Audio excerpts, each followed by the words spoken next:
I'm Kevin Arce, Self-Advocate Coordinator for DDS, East Hartford office.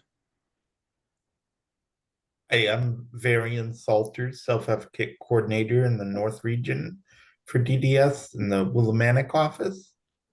And good morning. My name is Shantae Taylor. I'm a self-advocate coordinator as well in the East Hartford office, North Region.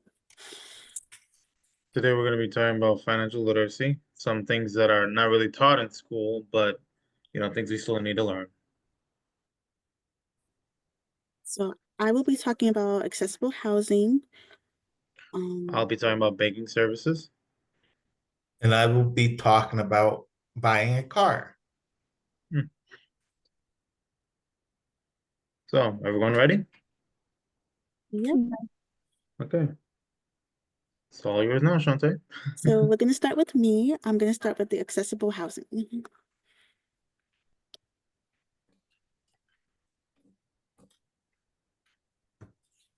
Next slide, please, Caroline.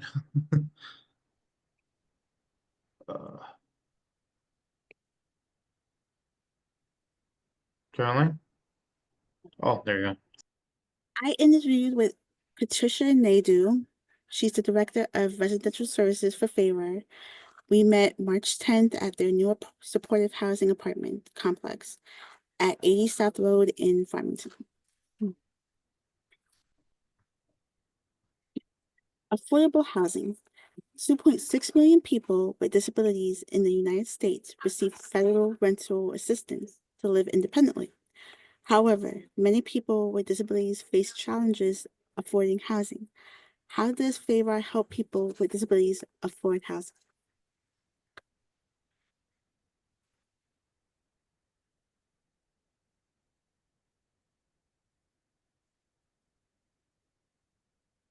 Ash, you still listening? Yeah.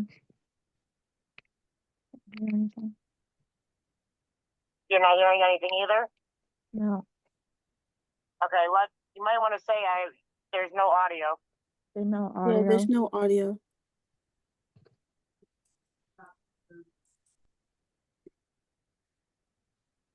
You can't hear her at all?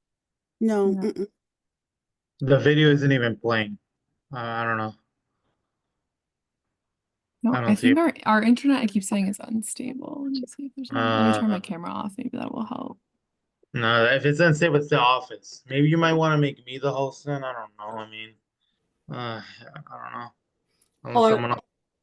I don't know if everybody needs to shut their cameras off. If that Maybe makes it that's Maybe. because how many people are on here? Does that have Yeah. anything That's to true. do? That's true. just So saying. everyone can turn off their cameras and mute themselves, please. Thank you.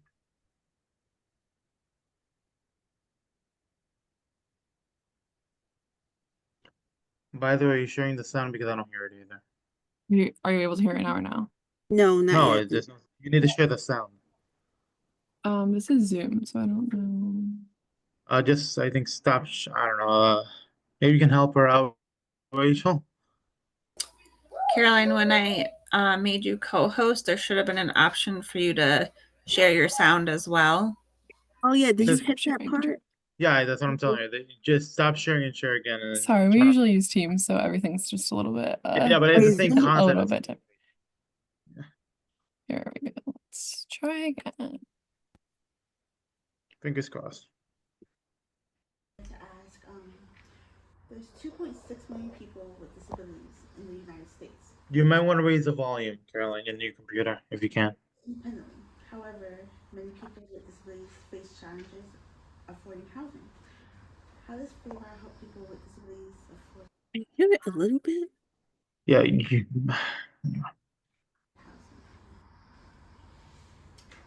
Favor helps people with intellectual disabilities find affordable housing. I don't know if we help them afford the housing, but we provide an affordable option to people. So we work with developers to build apartment complexes that are affordable, and then people are referred, which I believe we're going to talk about some more, but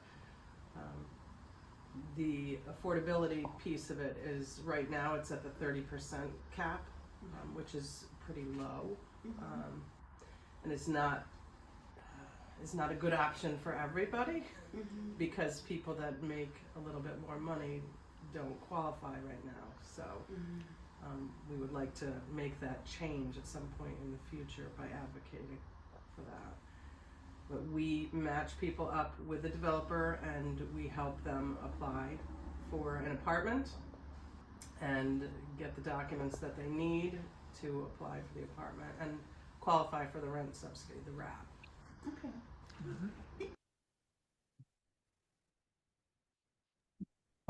If everybody turns the volume on their computers up, you'll be able to hear it a lot better. So if you just take the volume on your computer that you're watching it on and put it all the way up, you'll be able to hear. In-home support. Often people with disabilities that move out on their own need help with certain day-to-day living skills. What in-home supports does Favor provide? Often people with disabilities that move out on their own need help with certain day-to-day living skills. What in-home supports does Favor provide? So Favor provides as much or as little as people want. And we talk to the individuals who are moving in and their families. We ask people to give us, we have them fill out a form with all different areas of independent living as to where they want the help and where they don't want the help. So it could be anything from only wanting us to help them get to the bank and do their banking, or it could be everything. They want help with cooking, they want help with doing their laundry, they want help with cleaning, everything. So Favor will look at somebody and work with them before they move in, and then when they move in, the staff are there to help them do whatever they need, regardless of whether it's a ride to a party or something more like, balancing your checkbook. That's kind of the same situation I'm in because I just recently moved out on my own. Oh, congratulations! Yes, thank you. So I'm in part of this program in my apartment, but it's not available to everyone, just certain people. Right. So the whole staffing situation, I have a staff that comes in and checks on me like 3 times a week and help me like with cooking skills, and even if it's just hanging out, watching a movie or whatever. That's what I get. Yeah, as much or as little as you want is what you should be getting. And if I need to ride to the doctor's office, who's ever available will give me a ride. So yeah, so I'm experiencing that now. That sounds good. Yes. You like it? I do. Okay. It's a good feeling. That's what's important, because if you don't, you need to let somebody know. Oh yeah, definitely. Yeah. That was fun.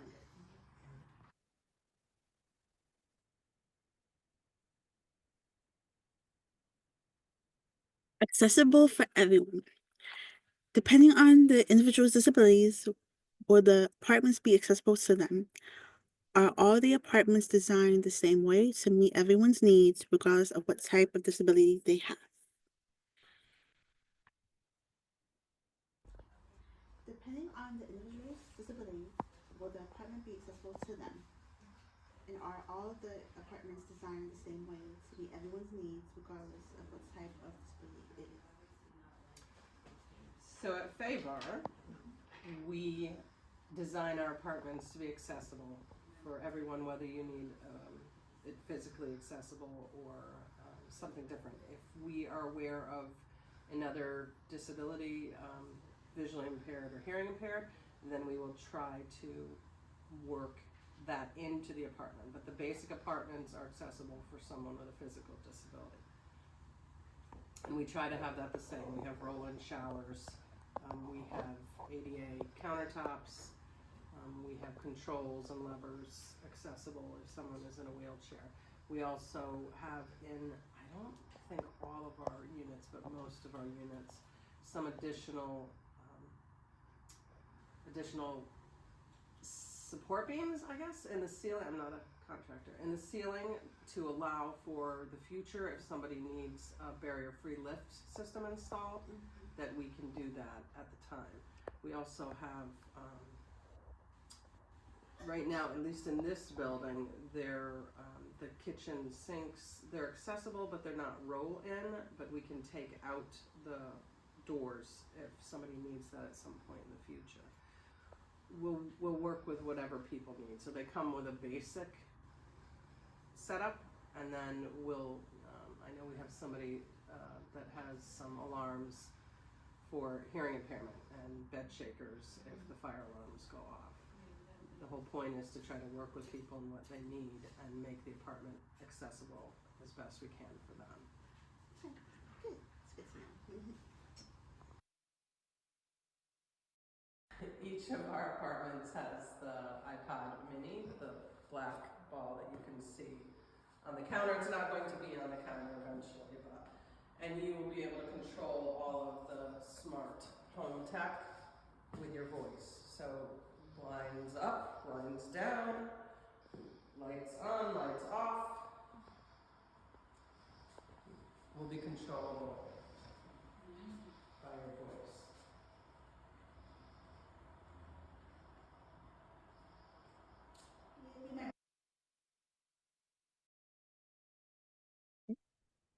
Often disagreements. Conflict between individuals with disabilities and those without often stem from misunderstandings about their needs and habits. Is there ever any conflict between the individuals with disabilities in the apartments building and the individuals without? If so, how does Favor help?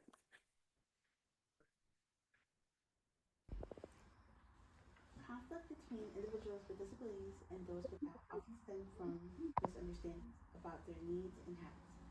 Is there ever any conflict between the individuals with disabilities in the apartment building and the individuals without? And if so, how does Favor help? So yes, human nature means that people don't always get along for one reason or other.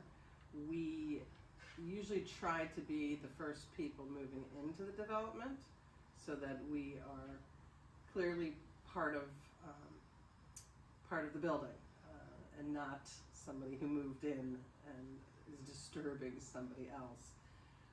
We, for the most part, we actually have gotten along pretty well with everybody else that lives in the buildings, to the point where sometimes somebody will be looking out for, I shouldn't say sometimes, frequently, somebody will say, listen, I heard a noise in so-and-so's apartment. Can you check on them? I think they may have fallen.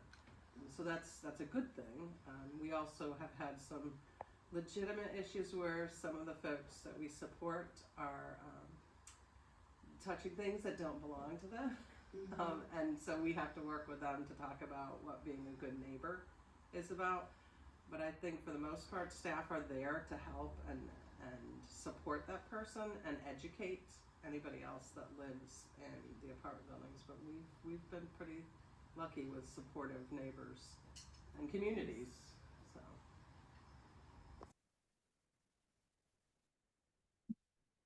What with the process? When I applied for my apartment, my mom helped me with the paperwork because the information was a lot for me to understand. What paperwork do you need to get an apartment? And is there a support person that can help with the steps of applying, such as reading and understanding the lease?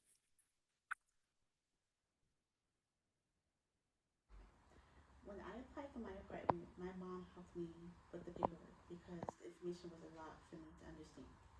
What paperwork do you need to get an apartment? And is there a support person that can help with the steps of applying, such as reading and understanding the lease? Yeah, there's a lot of paperwork. And not just the paperwork to apply for the apartment, but the paperwork to apply for the rent subsidy. Exactly. Yes. So we, for the most part, our families have been filling out the paperwork with their family member. We've had a few situations where we have had to step in and help because that person didn't have family or that family didn't have the ability to help them with that. So we will go through everything for them. I think the bigger challenge is trying to get all the financial information together because there's a lot of that. And the bank statements and the pay stubs. So getting that all together and then submitting it. And we work pretty closely with both the rent subsidy people and the apartment people. So if we're missing something, they'll get back to us and let us know so we can help. And even if families are doing it for their family member themselves, they might be missing something that we can help them get. Yeah, it is a pretty busy process. Yes. Yeah. In 1 mile, keep right to Harrisburg Pike, then keep left. If something goes wrong, if someone was to lose their job or not like living on their own, can they get out of their lease?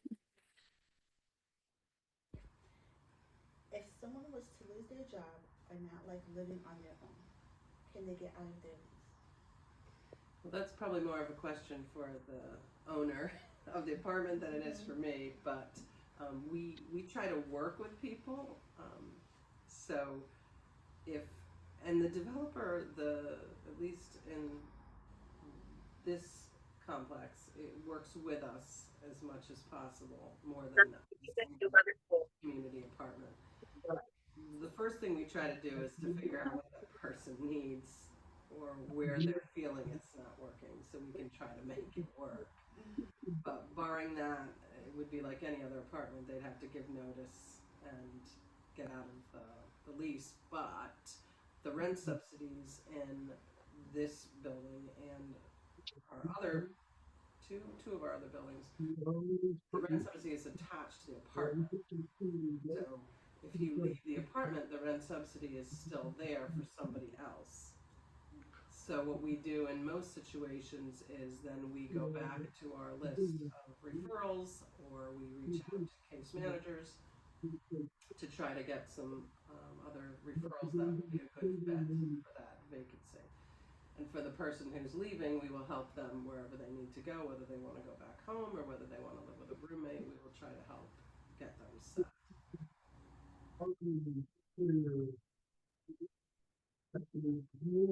Waiting process. How long is the waiting process?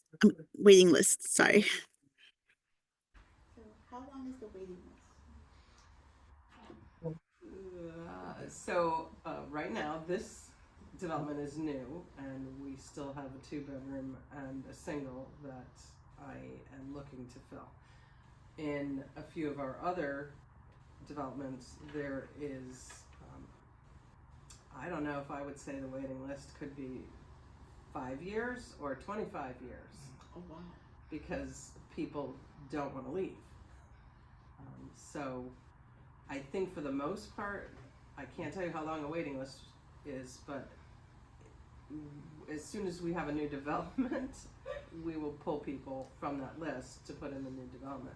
And right now we have another one going up in Farmington, the end of this year, the beginning of next year, and I already have probably 75% of the units marked for people. Wow, because for me, they told me that the buildings weren't, because it's a new development, so they told me that they weren't going to be done until like May. But it didn't seem like that though. It seemed longer than that. Yeah. So my move-in, I didn't move until like August. So they told me May, but I did move into like August. So I think our Canton and Bloomfield were exactly the same. I think one of them took over a year past the schedule. It seemed so long ago, but then it came up so fast. Yeah. This is actually, the next one is coming up faster than I want it to come up, really.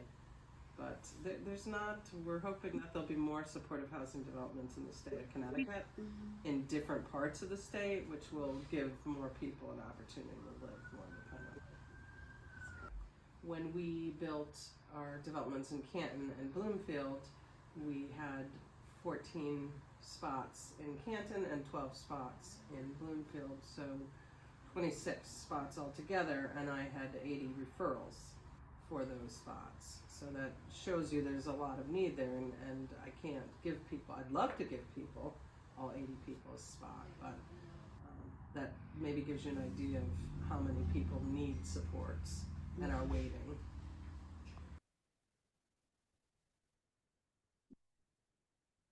Grace period. Is there a grace period to pay the rent? Is there a grace period to pay the rent? The rent everywhere is due on the 1st of the month, and the landlord will give you a certain amount of time grace period. I think here in this building it's to the 10th, but in some other places it might be to the 5th. but people should be paying the rent by the 1st. They shouldn't count on the grace period in order to pay the rent. That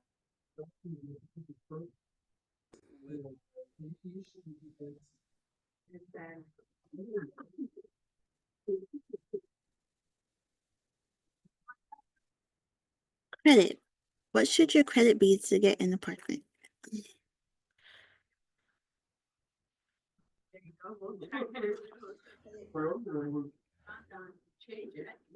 So I am not the realty management company. I have no idea what a credit number is for people, but I can tell you that we have a lot of folks who have absolutely no credit history whatsoever. They haven't had a credit card, they haven't paid a bill, they're living at home with their families, and other than their wages, there is no financial history. And if you are working with a developer and a management company that you have a good partnership with, then they'll work with you on that to help somebody get their first apartment without a credit history.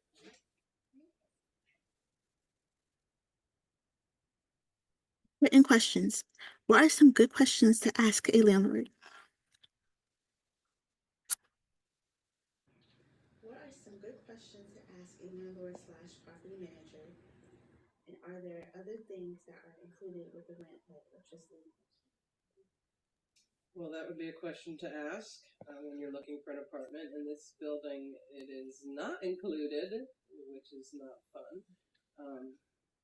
In some of our other buildings, the heat and hot water are included. This one is separate, and the heat is electric. I would ask about whether or not there's washing machines and dryers in the units. In this building, there aren't. Whether you can have a pet, whether you can have a grill, if there's any quiet hours or rules. There's a community room here. I would ask if there's a community room available to use and how you use that. Is there a sign-up sheet? Can anybody use it? I would ask about visitors. Trying to think of some of the other things that have come up. I would ask when the rent is due and whether there's a grace period or not. That's all I can think of off the top of my head. My washing dryer is included. Yeah. In mine. That's nice. And then the heat and electricity is included in the rent. So That's nice. That's nice. I don't have to pay a whole other bill. Yes. Yeah. That's a nice thing to have. The washers and dryers in this building are on 2 floors. So they're in the building. They're just not in the apartment. They're not in the. Yes. So the next development, they will be in the units. Okay. So they don't have to go far to the washing and dryer. No, I actually talked to a woman who was living in an apartment in Windsor and had to walk 2 blocks with her laundry to get things done. Okay. Thank you so much. You're welcome.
So when it comes to public transportation, how far is the bus stop? Oh, the bus stop is right down the street. So you see where those trucks are working on Yes. something? Mhm. The bus stop is right up on the corner there on Munson.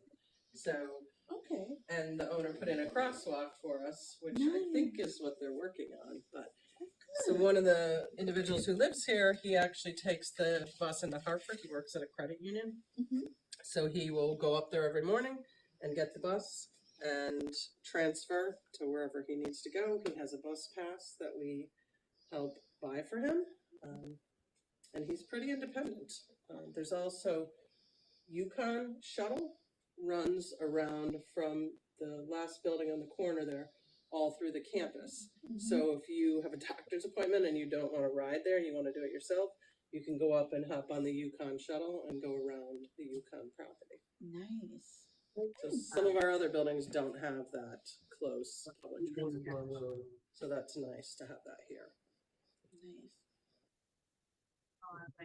So if someone wanted to move into this complex, how would they go about it? So what you need to do is to let your case manager know, Mhm. and your case manager will send a referral packet to me at Favar, and we will work on matching you up to whether it's this building, and I showed you a couple of our vacant apartments, Yes. or our new development in, our next new development in Farmington. So you need to talk to your case manager, make sure your family is on board, if you want their opinion, and then have your case manager send us a packet, and we will get back to your case manager with any questions. We'll probably want to meet whoever applies and talk to them, and we'll go from there. Yeah, I remember going through that same process with my case manager. So this all sounds so familiar because my case manager found out about the apartment I'm in now. Talked to my mom and dad about it. Went to the open house. Started the whole process. So definitely.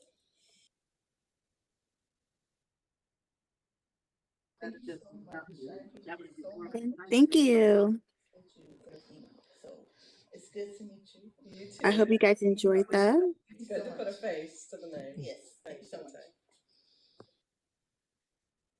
Now I'm gonna pass it to my coworker Kevin. Hi, hello everyone. So I interviewed some banking professionals at the East Hartford DDS office about many different types of financial services. What is credit score and how does it affect you buying things?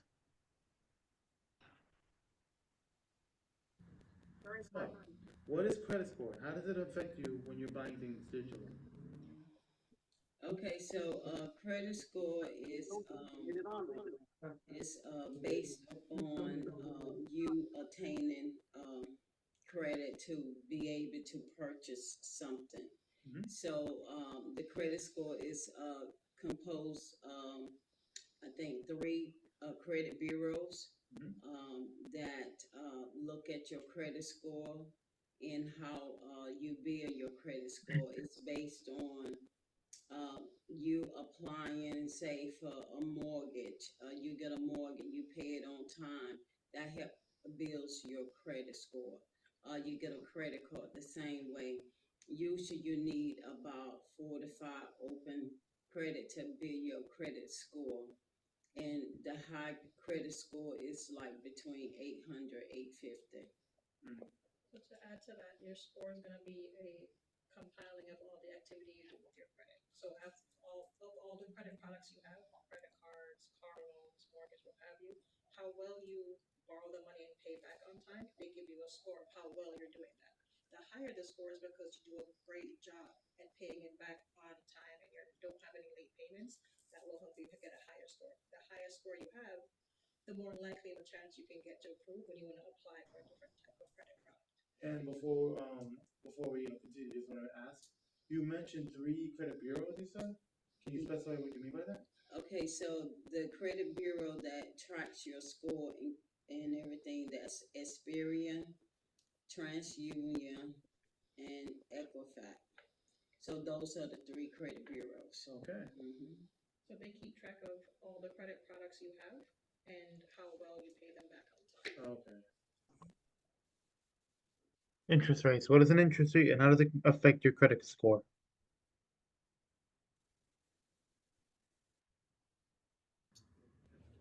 And interest rates, depending on when it applies to credit, is how much they're going to charge you extra because you borrowed the money and now you're paying it back. So you're going to pay it back at an interest. The interest is what that company is going to make off of what you borrowed. So you borrow $100, but you're paying it back at 5% interest, you may pay back $105 because of the interest rate. It does not affect your credit score. Your credit score will affect the interest rate. So it depends on how good your score is. If the higher your score, the lower your interest rate will be. You'll have to pay back less money when you borrow. Interest rate doesn't affect your credit score. Credit score affects your interest rate.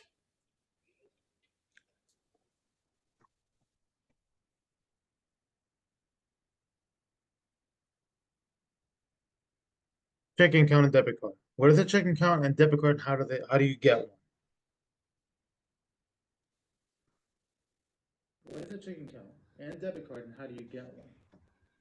Okay, a checking account is the account that you would use to have your payroll go direct deposit, and then you would use to pay your bill, or pay whatever, or just go shopping to purchase whatever. And the debit card you would use, when you use the debit card, it automatically comes out of your checking account. So whatever you purchase on your checking with the debit card, it comes out of the checking account. And you can get one when you open up a checking account at a bank and use the debit, and you'll get a debit card along with the checking account if you prefer. Can you specify what paperwork you need to do or to bring in order to get one? You need 2 forms of identification, a driver license, social security card, or debit card. Well, a debit card that you may have at another financial institution. Anything with a MasterCard or Visa logo on it, a passport.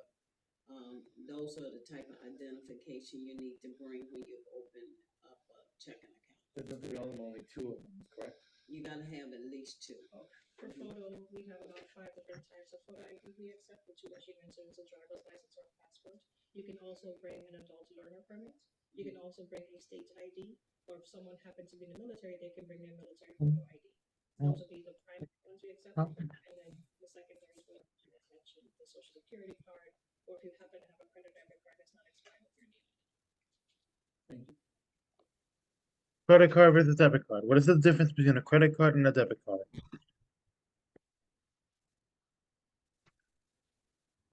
is the difference between a credit card and a debit card? Well, a credit card is you have to submit an application to an institution, a banking institution, and see if you get approved. If you do get approved, you're gonna have a limit that you can spend on that card. Whatever you purchase on that card, you get a bill in the mail monthly, and you have to pay that bill back, and it has a certain due date that you have to pay it back. So that's money that's already activated on the card that you're gonna spend and purchase and repay every month. A debit card, however, is attached to a checking account that you have that you open with a bank. That debit card takes money out of your account when you make purchases or you can do a withdrawal at the ATM. This helps you not have to go to the bank to get the money. You can spend the money and access it by using the debit card.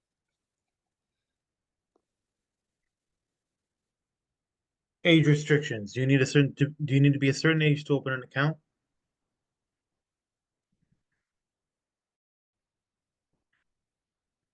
Okay.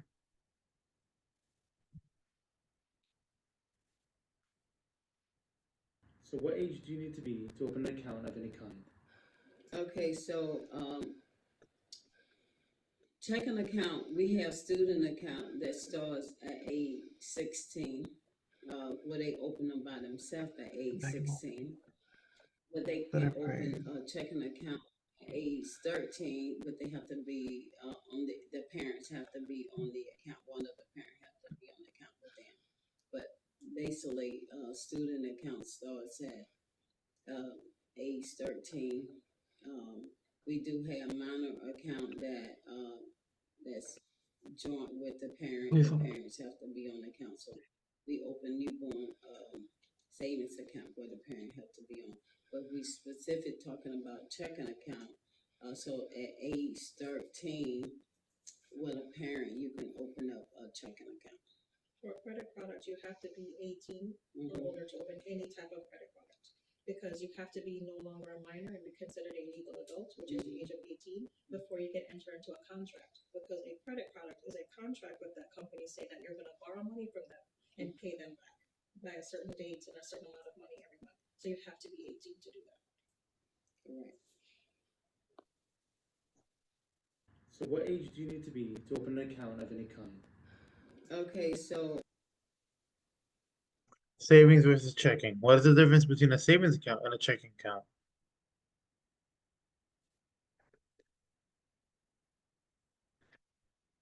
So what is the difference between a savings and a checking account?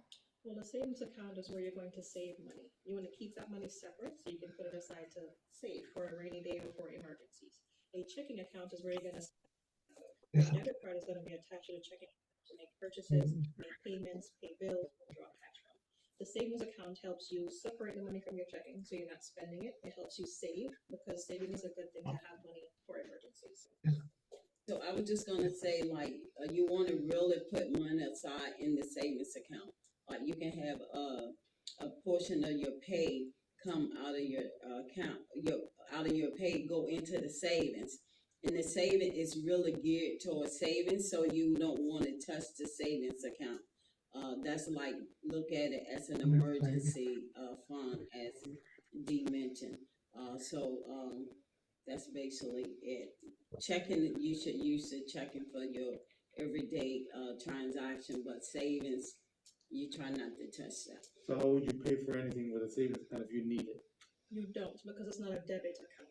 A checking account is a debit account, meaning you can take money out and use it to make your purchases. Your savings account doesn't allow for that. So let's say for example you have all money in the checkings account. And you have a savings account with a lot of money in it. Or you're saying you would transfer the checking account? You can transfer it over. Okay. And only use what you need. Okay. So thank you very much. And thank you to the bank professionals for allowing me to interview them too.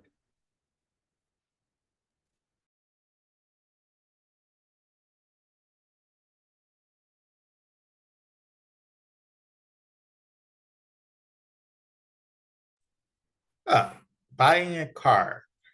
I interviewed Terrell Drabowski, sales director of Hoffman Auto Group at the Hoffman Ford dealership in East Hartford.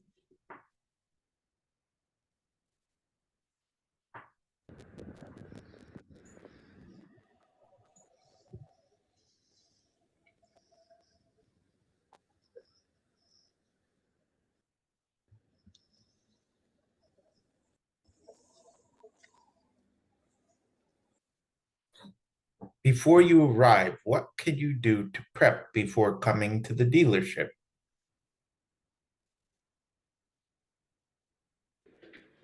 What can you do to prep before coming to a dealership? So the first thing I would suggest you do is do a little research on your own, potentially go online, check out the specs, get yourself familiar with the different programs, because a lot of times on our websites we'll list special finance rates, special lease programs, things of that nature. So this way you have an opportunity to really understand what's out there in regards to programs, and also getting familiar with the different features. So this way, if you are coming in looking at a specific model, you know what trim line potentially you'd like to see. Yeah. How it works. What is the process of buying a car?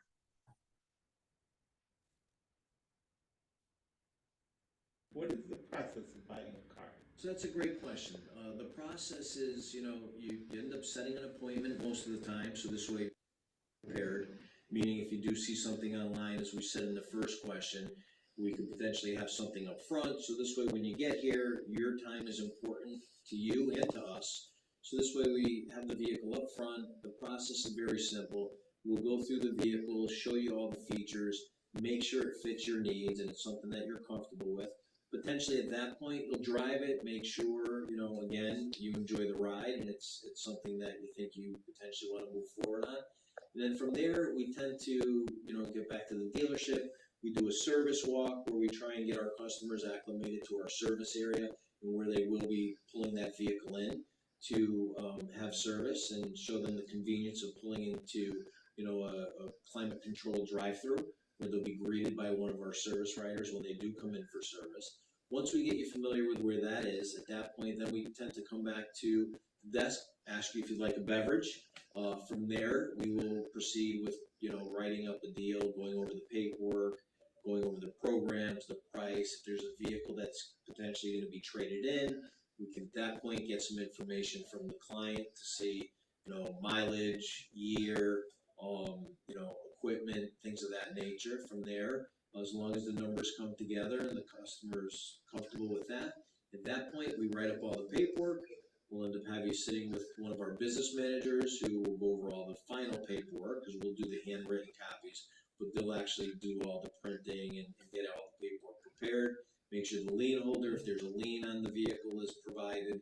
And at that point, we would call, get the insurance card binder from your insurance company.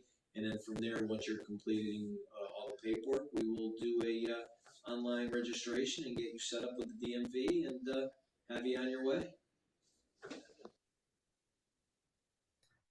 Important forms. What forms do you need to sign to be approved for a loan? And do you have anyone that can explain those forms if a purchaser is confused?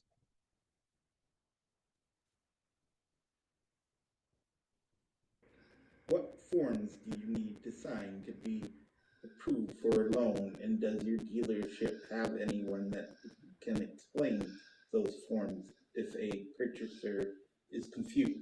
Sure, another great question. So, well, we do have a lot of forms, by the way. There's, the contract, the credit app. Obviously, we start with the credit app, then we submit it to the bank. Once everything's approved, then you have a variety of forms that you would have to sign. Anything from a contract, which would be the statement from the lending institution that shows your interest rate, your term, the monthly payment, any accessories that you may have purchased. There's DMV paperwork that you would have to sign, disclosures that we would have to have you sign, whether it's a lemon law disclosure, a conveyance fee disclosure. On top of that, there's also odometers, paperwork that we have to do for the DMV, which just recognizes the mileage on the vehicle you're purchasing and the mileage on the vehicle that you potentially would be trading if there were a trade. And the business manager is the individual that would go over all of these forms with you and would be able to explain every one of them in detail to make sure that you're completely comfortable with the process. Glossary. Lending institution, a company that provides loans. Credit application, the form used to request credit. Disclosure, statements that explain the terms and conditions of a loan or credit product. Electric vehicles, EVs versus gas. Is there a difference between purchasing an electric car, hybrid car, or gas car, such as incentives and rebates? Is there a difference between purchasing an electric car, hybrid car, or gas car, such as incentives and rebates? Yes, that's another great question, and the answer is yes, there are differences, especially with the EV. Depending on the model, there's, I want to say, up to $7,500 in rebates on some EV models. And also, there may be other state rebates that you'd probably have to check with your accountant or whoever files your taxes if you were to purchase one. But as far as the incentives, they do vary. They do have programs on, both the EV, which is the electric models, the hybrids, and the gas models. And they do vary. It all depends on model as well as brand. Glossary. Incentives include discounts, coupons, or other perks offered before or during a purchase. Rebates, money you get back after a purchase. Buying options. What is the difference between leasing and buying a car? What's the difference between leasing and buying a car? So that's another great question. When you're purchasing the vehicle is in your name and it's a loan that you're taking out over a certain term. But when you're leasing, you're normally, it's registered in the OEM's name and you are the leasee. So the big difference between the two is with a finance, you have a finance rate, which is an interest rate. With a lease, you have a money factor. That is basically the interest rate. It's called the money factor, and that determines what the rate is. The other big difference is when you finance a vehicle, it's a simple interest contract, so you're only paying interest per month. So if you took out a 5-year loan and you paid it off in 2 years, you would only pay interest on those 2 years. If you were to lease a vehicle for 2, 3, 4 years, as soon as you sign that contract, that money factor, you pay all the interest up front. So even if you wanted to get out of that lease within 2 years, all of the interest is already, accumulating and is part of the payoff. So that's the big difference. The other, big difference is normally with the leases, a lot of people like to lease because you can have a lower monthly payment than you do on a finance with very little money out of pocket. Where at the end of the day, when you're financing, the payment tends to be higher, and if people want a more affordable payment, they tend to have to put more money down. But that's the advantage to leasing. The other advantage to leasing is you're not doing a lot of maintenance. And what I mean by that is when you own a vehicle for 5 or 6 years, you tend to do brakes and tires, 2 to 3 times over that term. When you're leasing a vehicle, technically a lot of people can get through that whole term of their lease without having to incur those costs and paying for brakes, tires, and things of that nature. So that's really the advantage. Glossary. OEM stands for Original Equipment Manufacturer. Loan term refers to the length of time it takes to repay the loan in full. Aid for people with disabilities. Are there any financial assistance programs that you know of for people with disabilities to purchase a car? Are there any financial assistance programs that you know of for people with disabilities to purchase a car? So another great question, and some manufacturers do. Like for example, I know Toyota does for sure. I'm not sure on every manufacturer, so you have to ask that question. But like for example, depending on what the disability is, if you have to do an upfit to a Sienna van or something like that to put a ramp or potentially modify the steering column and things of that nature, I do believe some of the manufacturers do offer some incentives that can vary depending on the manufacturer anywhere from $1,000 to maybe $2,000. But you have to check with the manufacturer. But a good majority of them do have options. Payment options. What are different ways to make payments on your loan? What are the different ways to make a payment on your loan? So there's normally two options, and again, you could obviously make it online. And when you do make it online, you can either pay it online or set up a certain timeline where it's automatically deducted. So this way you don't have to log in every month to pay it; it just comes right out. Or you can simply do like people used to do years ago and just send a check. And normally with your payment with each OEM, you have a 10-day grace period. So what that means is if your payment is due on the 12th, as long as they receive payment by the 22nd, there's no late fees, nothing of that nature. So really those are normally the two ways that people make their payments. Credit scores. How does your credit score affect your interest rate? How does your credit score affect your interest rate? So that's a great question. And the lending institutions back in the day, they would give you a rate chart, and depending on how high the score was, you'd get a better rate. And now that's still normally the case, but they also look at other factors. They look at equity, how much you're putting down, what book value is on the vehicle compared to what you're financing. But generally, the higher the credit score, the better the rate. A lot of lending institutions will use like anything higher than a 740 is a tier 1 plus. A 740 to a 710 is a tier 1. And that's kind of how they tier it. And the better the score, normally the lower the rate.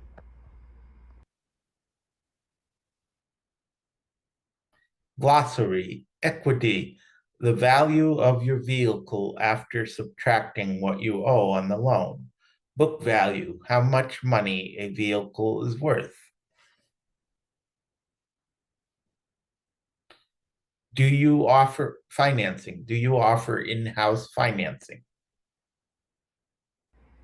Do you offer in-house financing? That is something we don't offer.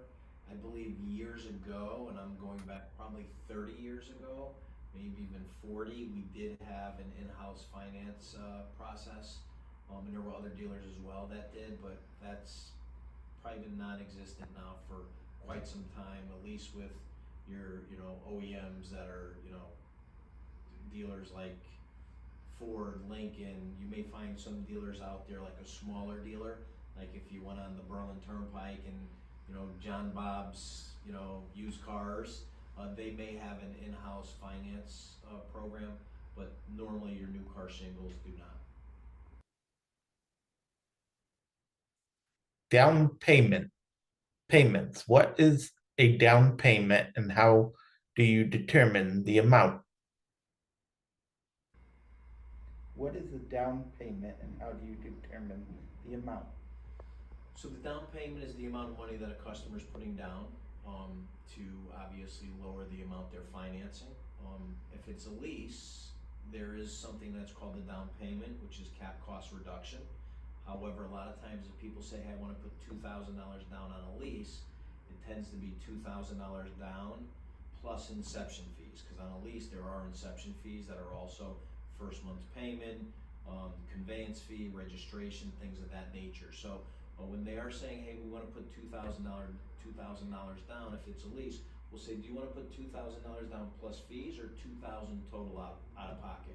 So that's a very important piece to make sure when you are talking to a dealership and they're telling you the dollar amount, that you make sure they're clear on what they're expecting you to come in with when you are shopping, especially on the lease.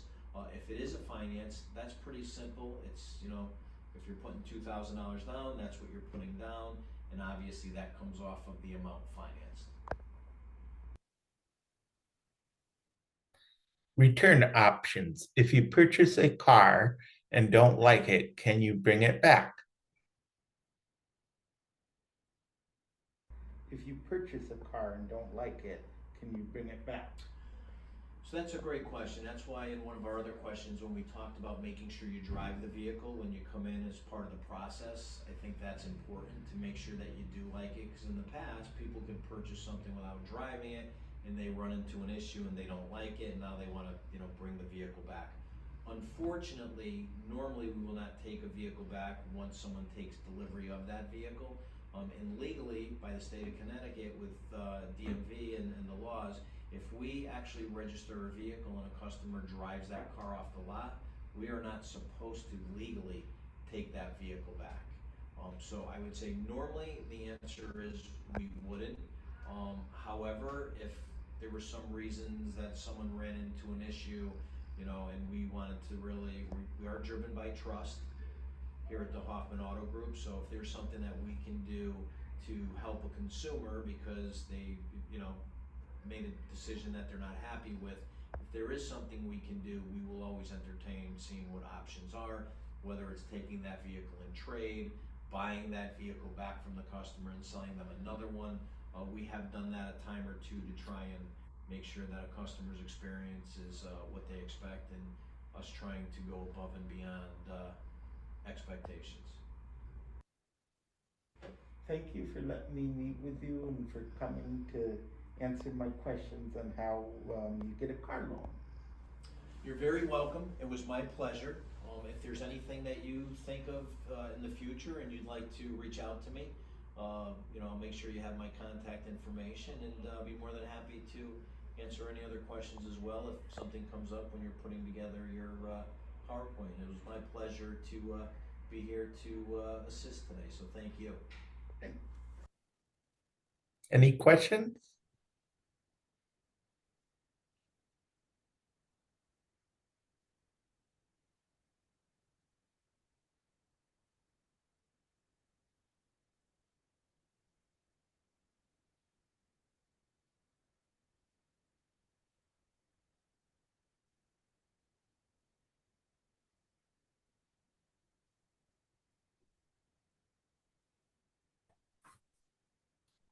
Thank you. Thank you. Sorry, I forgot I was muted. Thank you. Any questions for us? No, no one said anything yet. All right. Give them a couple minutes, right, Rachel? See what's in the chat. Yeah. Does anybody have any comments or questions? Yeah. First on Varian and Kevin. Great job, guys. Thank you. Thank you.